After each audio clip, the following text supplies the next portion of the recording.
Salam dostlar, hər birinizi salamlayıram. Qərara gəldim ki, bu dəfə bağa gedim, bir bağ vlogu çəkim. Bu bizim həyətimizin giriş hissəsidir. Bu yay buranı qəşəng tam etələtdirdim. Bu da kiçik köməkçi yoldur. Bu hansı ki, Bostanla əsas bu yolu ayırır. Yəni bu giriş hissə, o isə köməkçi yoldur ki, oradan həm torpaq, həm bitkilər ümumiyyətlə də bu tərəfə doğru gəlməsin. Bu da mənim bu gördüyünüz bu hissədə ağaclar əkmişəm. Burada da yaşıllıqdır. Digər Bostan hissəsində də bu badımcanlar əkirəm. Hər il əkirəm. Bu 3-cü ildir. Görürsünüz necə qəşəng bar gətirir. Bugün oktyabrın 21 olmasına baxmayaraq üzərləri doludur. Baxın, buralar da var. Burada da bu tərəfdə də başqa bir sortdur. Biberlər də var, qəşəng. Onlar da yəni dolu məhsul gətirirlər. Son vaxtlar vaxt olmur açığı sulamağa, bir balaca baxmağa eləməyə, amma yaxşı, yəni ki, yaxşılaşıb bura.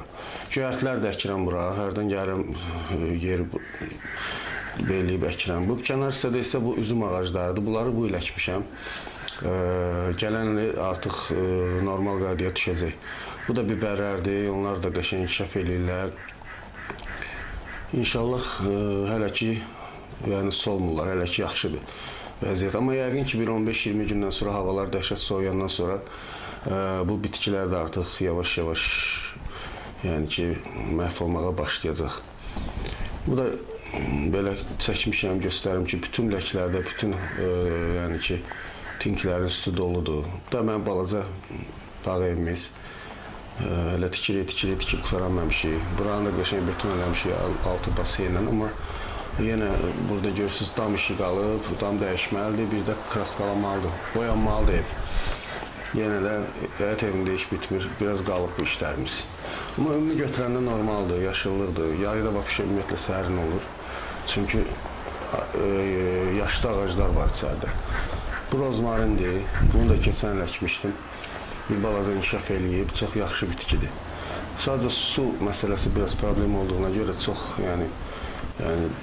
dərin nəsə işləmək olmur. Bu da çuğundurdur. Çuğundurun yarpaqları çox istifadə edirik bizdə evdə, ona görə də mən həmişə əkirəm.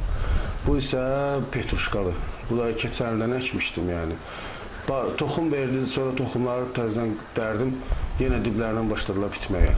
Bu da mənim ən yaşlı ağaclarımdır, 2 dənə yolka. Vəssalam, sağ olun. Gələn vlogda görüşərik.